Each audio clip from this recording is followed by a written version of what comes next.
I welcome you all in this session. Myself, Artita Laulikar, Assistant Professor from PESS RSN College of Arts and Science, Farmagudi, Ponda, Goa.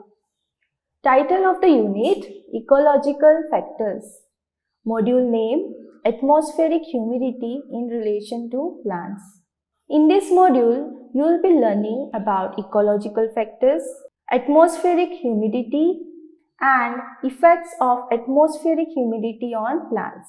By the completion of this module, you will be able to list out the ecological factors, define atmospheric humidity, and you will be able to explain the effect of atmospheric humidity on plants.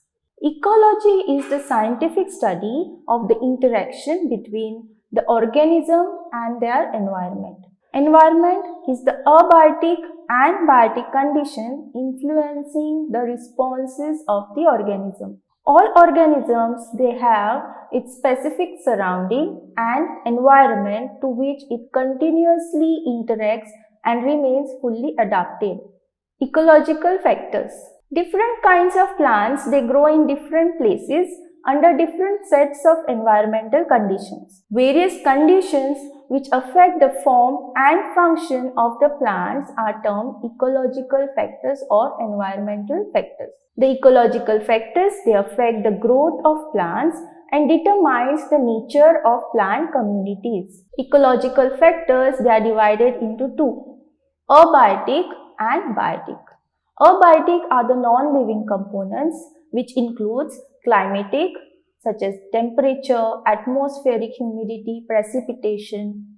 Edaphic, which includes soil structure, soil temperature, soil pH, soil salinity. And topography, which includes the height, direction of slope, steepness of slope. The biotic, that is the living component, includes producers, consumers, and decomposers. In this module, we are going to learn about the atmospheric humidity, that is the abiotic factor. So, atmospheric humidity. Humidity is one of the fundamental abiotic factor. Water is present in the atmosphere in the form of invisible water vapor called as atmospheric humidity. Three primary measurements of humidity are widely employed as absolute humidity, relative humidity, and specific humidity. Absolute humidity is the mass of water vapor in the air, which is expressed as grams of water per cubic meter volume of air. Relative humidity, which is also denoted as RH. Relative humidity is the amount of water vapor present in the air divided by the maximum amount that air could contain at that temperature, and it is expressed as percentage. Specific humidity is the ratio of water vapor mass to total moist air parcel mass. Humidity is measured by an instrument called as psychrometer. Here in this picture you can see a psychrometer.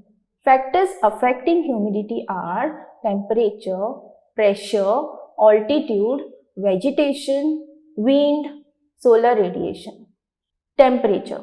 High temperature increases the capacity of the air to retain moisture and thus cause lower RH. Lower temperature causes higher RH by decreasing the capacity of air for moisture. Pressure. RH or relative humidity is usually higher in areas of low pressure. Low pressure enables the air mass to hold more water. Altitude. The RH increases as the altitude increases because as we go higher, there is decrease in the temperature. Vegetation. RH is high in the areas with vegetation, whereas it is low on barren lands. Solar radiation. The RH decreases as the solar radiation increases. Effect of atmospheric humidity on plants.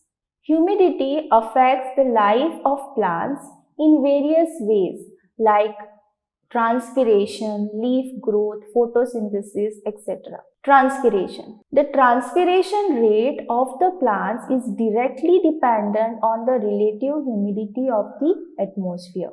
In low RH levels, transpiration rates in a plant increases, which result in temporarily wilting of leaves.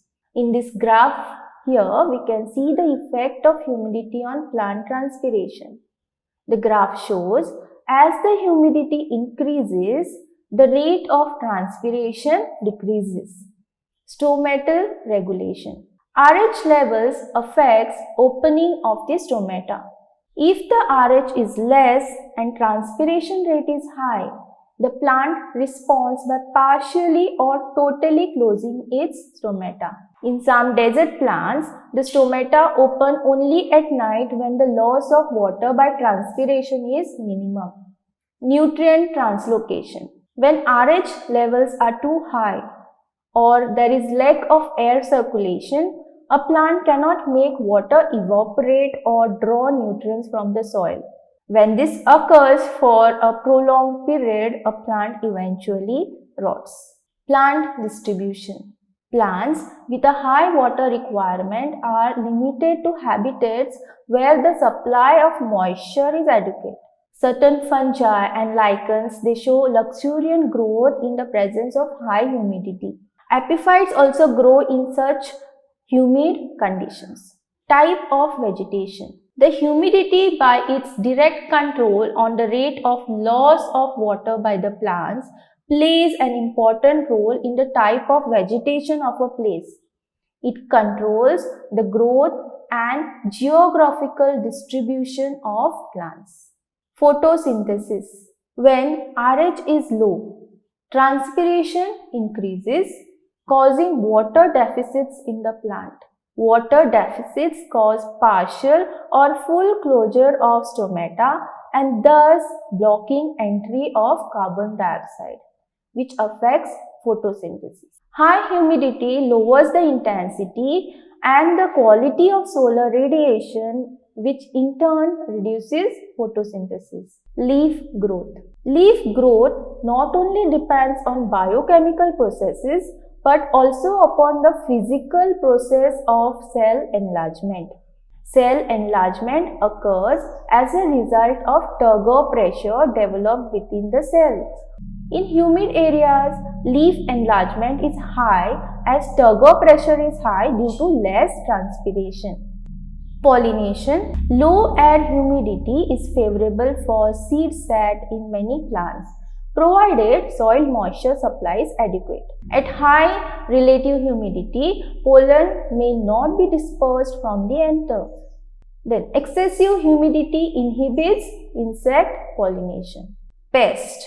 High air humidity favors many plant diseases and insect pests. High RH favors easy germination of fungal spores on plant leaves and spread parasitic fungi, bacteria and viruses among plants. Thus, humidity plays an important role in plants' life. RH directly influences the water relation of plant and indirectly affects leaf growth, photosynthesis, pollination, occurrence of diseases, etc. References. Thank you.